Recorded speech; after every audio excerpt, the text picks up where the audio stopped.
வணக்கம். ஒரு மனிதன் மனதால் பாதிக்கப்பட்டாலும் உடல் ரீதியாக பாதிக்கப்பட்டாலும் ஒரு நோயாளி மாதிரி தான்.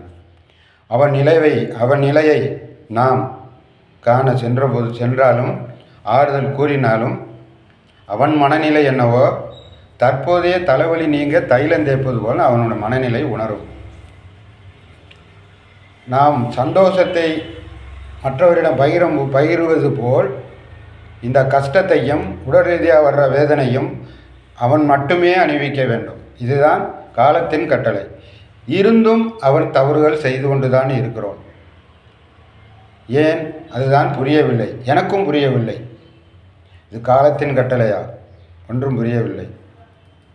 ஒருவேளை நாம் மனிதனாக பிறந்துவிட்டாலே பாவங்களை சம்பாதிக்கத்தான் வேண்டுமோ? பாவங்களை குறைப்போம். வார்த்தையாலும் செயலாலை நடப்பதை குறைத்துக் கொள்வோம். நன்றி.